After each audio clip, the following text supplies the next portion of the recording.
নমস্কার বন্ধুরা, আমি অলি। লাইফে তলি চ্যানেলে সবাইকে স্বাগত। আমার আজকের রেসিপি মটরের ঘুগনি। ঠিক যেই রকম স্কুল কলেজের ক্যান্টিনে পাওয়া যায় কিংবা মেলায় যে কোনো স্টলে পাওয়া যায়, ঠিক সেই রকমই একটি ঘুগনির রেসিপি নিয়ে এসেছি আপনাদের সঙ্গে শেয়ার করার জন্য। এই রকম ঘুগনি কিন্তু যে কোনো সময় খাওয়া যায়।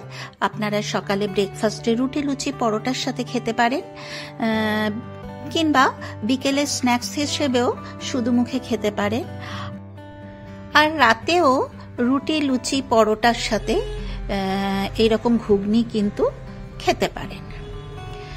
আপনারা সকলেই হয়তো জানেন এইরকম ঘুগনির রেসিপি, কিন্তু প্রত্যেকেরই বানানোর ধরন আলাদা।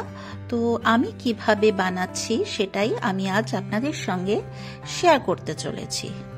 তাহলে আসুন দেখে নেওয়া যাক আমি আজকের এই চটপটা ঘুগনির রেসিপি কিভাবে বানাই।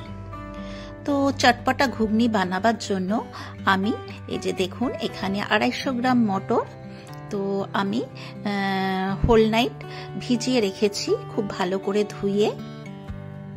এরপরে আমি কুকারে জল অ্যাড করে দিলাম। এরপরে মটরটা আমি কুকারের মধ্যে দিয়ে দিচ্ছি সেদ্ধ হওয়ার জন্য।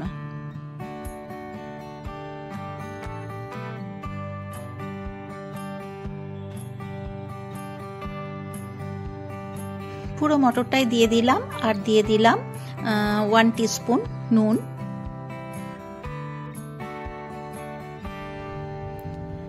আর দিয়ে দেব বেকিং পাউডার 1/2 টিস্পুন। এই বেকিং পাউডারটা দিয়ে যদি মটরটা সেদ্ধ করা হয় তাহলে কিন্তু মটরটা খুব ভালো সেদ্ধ হয়। তো এরপরে আমি কুকারের ঢাকাটা বন্ধ করে দিলাম। 3-4টে সিটি দিয়ে ঘুগনির মটরটা আমি সেদ্ধ করে নিয়েছি। এই যে দেখুন, মটরটা কিন্তু ঠিক এই রকম সেদ্ধ হবে। এর থেকে বেশি সেদ্ধ হলে কিন্তু ঘুগনির টেস্ট খারাপ হয়ে যাবে আর মটরটা গলে যাবে। এরপর আমি কড়াই বসিয়ে ওতে সর্ষের তেল অ্যাড করে দিলাম 2 টেবিল স্পুন। এই রান্নাটা করব আমি সর্ষের তেলে। তো তেলটা গরম হতেই ওতে আমি 2টো শুকনো লঙ্কা ফোড়নে দিয়ে দিলাম। শুকনো লঙ্কাটা ফোড়নে গরম হয়ে গেছে, ওতে আমি দিয়ে দিলাম 2টো তেজপাতা, 2টো এলাচ, একটা দারচিনি, একটা জয়িত্রীর পাপড়ি, আর দিয়ে দিলাম 1/2 টিস্পুন কসুরি মেথি।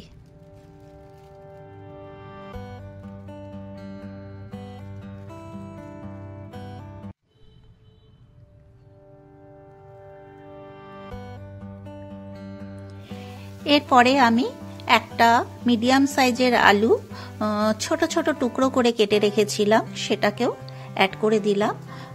মিনিট 3-4 সময় ধরে আলুটাকে আমি ফ্রাই করে নেব।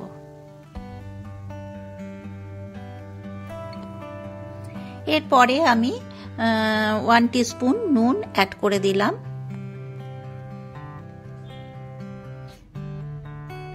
আর দিয়ে দিলাম 1 টিস্পুন হলদি পাউডার। এরপর আলুটাকে খুব ভালো করে নাড়াচাড়া করে ফ্রাই করে নিচ্ছি বেশ কিছুক্ষণ সময় ধরে।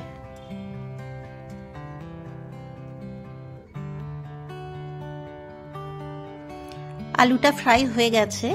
এরপরে আমি একটা মিডিয়াম সাইজের পেঁয়াজ কুচি করে কেটে রেখেছিলাম, সেটাকেও ওর মধ্যে অ্যাড করে দিলাম।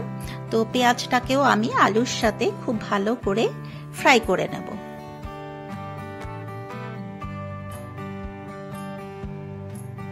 আপনারা চাইলে পেঁয়াজটাকে আলাদা করেও ভাজতে পারেন, তো আমি আলাদা করে ভাজিনি। আলাদা করে ভাজলে তেলটা বেশি লাগবে সেই কারণে। আর এখানে দেখুন, আমি একটা মিডিয়াম সাইজের পেঁয়াজ, একটা টমেটো, 1 ইঞ্চি আদা, 4 কোয়া রসুন, 2-3টে কাঁচা লঙ্কা একটা পেস্ট বানিয়ে নিয়েছি, সেটাকেও আমি ওর মধ্যে অ্যাড করে দিলাম। এরপরে আলুর সাথে এই মশলাটাকে খুব ভালো করে আমি কষিয়ে নেব মিনিট 7-8 সময় ধরে।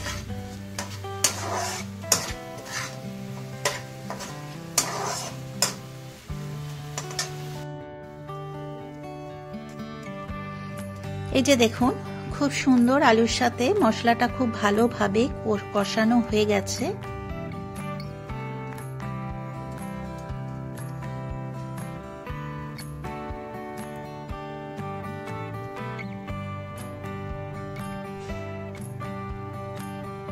এরপরে আমি এর মধ্যে অ্যাড করে দিচ্ছি red chilli powder half teaspoon,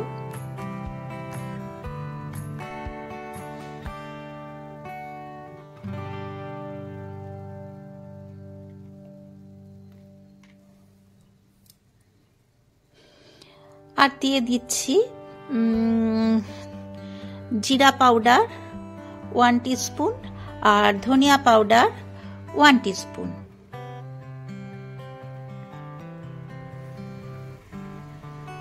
সামান্য একটু জল অ্যাড করে দিলাম, দিয়ে শুকনো মশলাগুলোকে খুব ভালো করে আবারও কিছু সময় ধরে কষিয়ে নিচ্ছি।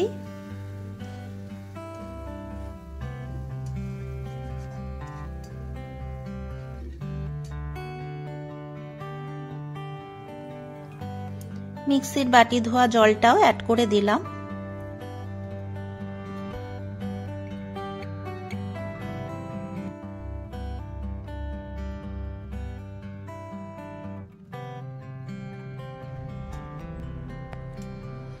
আবারও নাড়াচাড়া করে জলের সাথে আলুটাকে খুব ভালো করে মিশিয়ে নিলাম।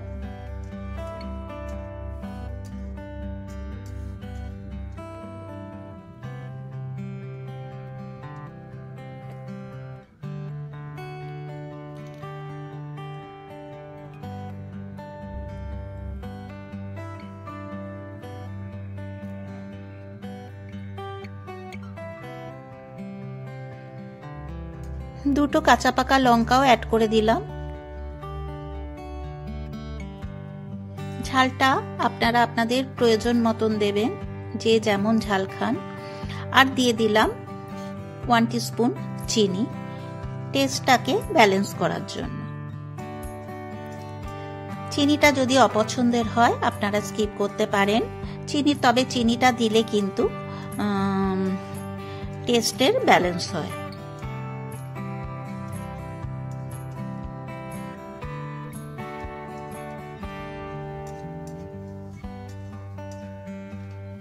পুরো মশলার সাথে আলুটা খুব ভালো করে কষানো হয়ে গেছে।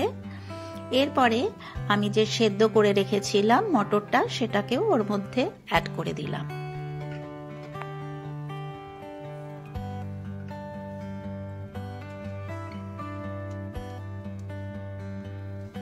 ওটাকেও মশলার সাথে খুব ভালো করে নাড়াচাড়া করে মিশিয়ে নিচ্ছি বেশ কিছুক্ষণ সময় ধরে।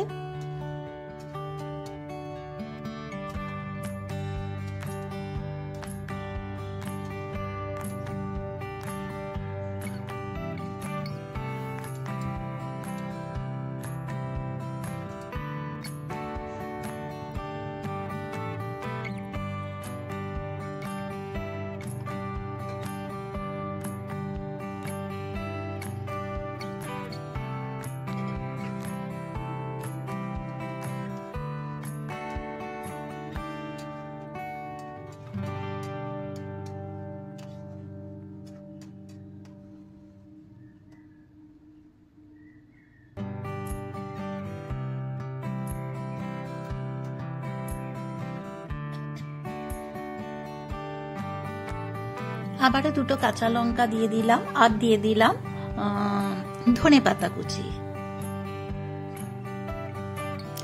ধনেপাতা কুচিটা দিলে কিন্তু ঘুগনির টেস্টটা ভীষণই ভালো হয়।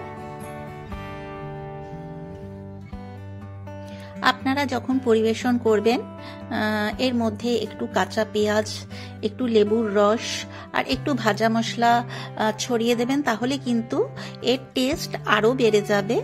তো আমি সেই ভিডিওটা আমার করা হয়নি, স্কিপ হয়ে গেছে।